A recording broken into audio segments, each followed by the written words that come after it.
میں مبارکباد کا مستحق سمجھتا ہوں روزہ دار مسلمانوں کو، اور معذور مسلمان جو روزہ عذر کی بنیاد پہ نہ رکھ سکے، اور جنہوں نے مکمل قرآن کریم نماز کے اندر تراویح کے اندر مسنون طرز پہ سنا، یہ سارے حضرات و خواتین اس بات کی مبارکباد کے مستحق ہیں کہ اللہ ان کے اس عبادت کو قبول فرمائے۔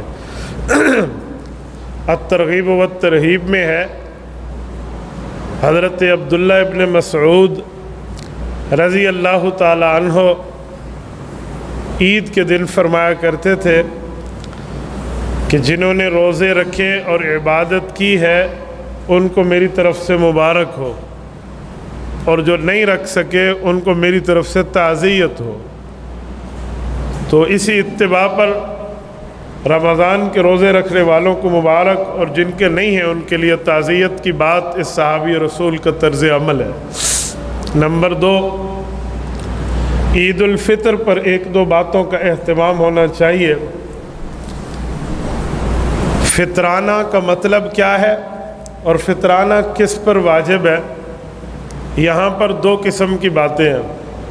کچھ لوگ سمجھتے ہیں جو روزہ رکھے اس پر کوئی فطرانہ نہیں ہے، اور کچھ آدمی سمجھتے ہیں نہیں، دنیا کے ہر مسلمان پر فطرانہ دینا واجب ہے۔ یہ دونوں رائے غلط ہے، اسلامی رائے یہ نہیں ہے۔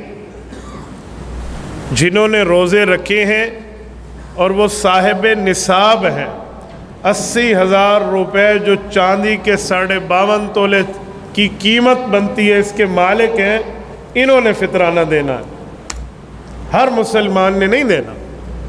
ایک بندہ غریب ہے، وہ فطرانہ لینے کا مستحق ہے، آپ اسے دینے کا پابند بنا دیں تو دنیا میں لینے والا کہاں سے ملے گا؟ سارے دینے والے بن گئے تو لینے والا کون ہوگا؟ تو یہ بات ذہن میں ہونی چاہیے کہ ہر مسلمان پہ نہیں ہے، ہر مسلمان روزہ دار صاحب نصاب پر ہے، اور صاحب نصاب کم از کم چاندی کی مقدار ہے۔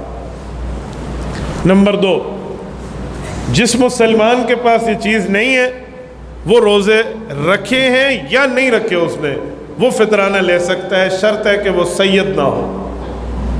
سادات پہ جیسے زکوٰۃ نہیں ہے ویسے سادات پر فطرانہ نہیں ہے، یعنی ان پہ لگتا نہیں ہے، انہیں دے نہیں سکتے۔ 2-4 دن پہلے مجھ سے ایک سادات میں سے ایک سید دوست نے پوچھا کہ میں سید ہوں، میں اپنا فطرانہ سید بھائی کو دے سکتا ہوں؟ میں نے کہا جی نہیں۔ انہوں نے کہا ہم نے سنا تھا کہ عام بندہ سید کو نہیں دے سکتا، سید کو دے سکتا ہے۔ میں نے کہا جی نہیں، رسول اقدس صلی اللہ علیہ وآلہ وسلم نے ارشاد فرمایا کہ یہ سادات پہ نہیں لگتا، اگر یوں ہوتا تو سب سے بڑے سادات میں رسول اللہ کی ذات اقدس ہے، اللہ کے رسول حضرت علی المرتضیٰ کو اپنا صدقۃ الفطر دیتے۔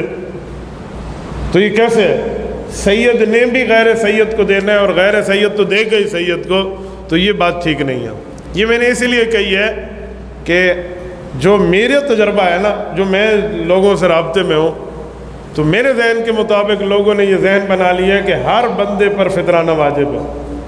میں نے اس دن ایک آدمی سے بات کی مسئلہ سمجھانے کے دوران، وہ زکوٰۃ کا مستحق ہے، اسے ایک جگہ سے زکوٰۃ لے کر دی تھی، تو وہ مجھے کہنے لگا استاد جی میرے نابالغ بچوں کا صدقہ تو میرے ذمہ واجب ہے، صدقہ فطر، تو کتنا بنے گا؟ میں نے کہا بھائی آپ تو زکوٰۃ لینے والے ہیں۔ کہتے جی ہاں۔ تو میں نے کہا صدقہ تو ہر مسلمان پہ ہے۔ میں نے کہا تجھے کس نے کہا ہے ہر مسلمان پہ؟ تو اس نے گھر فون کیا تو اس کے پورے گھر والے کہہ رہے تھے نہیں ہر پہ، ہم پہلی بار سن رہے ہیں۔ تو کوئی بندہ اگر کوئی مسئلہ پہلی بار سنے تو وہ یہ نہ سمجھے کہ مسئلہ مولوی صاحب نے نایاب بنایا ہے، بلکہ وہ اپنی کوتاہی سمجھے کہ میں نے پہلی مرتبہ اس مسئلے تک پہنچ رکھی ہے اپنی۔ تو اس لیے ہر مسلمان پہ نہیں ہے، اس کے اندر یہ تفصیل ہے جو تفصیل میں نے آپ کی خدمت میں ذکر کی ہے۔ اور اس کے ساتھ اس کا جو وقت ہے نا، وہ اصل وقت تو ہے عید الفطر پر آنے سے پہلے، لیکن ایک بندہ نہیں دے سکا، وہ رہ گیا ہے تو بعد میں دے گا۔ یہ نہیں ہے کہ اب ٹائم نکل گیا تو ادائیگی بھی نکل گئی، جی نہیں۔ جیسے نماز کا ایک وقت ہے، نہ پڑھ سکا تو قضا پڑے گا نا، تو اسی طرح یہ بندہ نہ دے سکا تو اسے بعد میں دینا پڑے گا۔ کسی نے رمضان المبارک میں دے دیا، پہلے دے دیا، تو یہ بھی جائز ہے، وہ پہلے دے سکتا ہے۔ سادات پر صدقہ فطر نہیں ہے تو اس کا یہ مطلب نہیں ہے کہ ہم سادات کا تعاون نہیں کر سکتے۔ آپ کسی اور مد میں، تحفے کے مد میں، گفٹ کی مد میں، تعاون کی مد میں سادات کا تعاون کیجئے تو وہ بہت اچھی بات ہے۔ تبارك الذي نزل الفرقان على عبده ليكون للعالمين نذيرا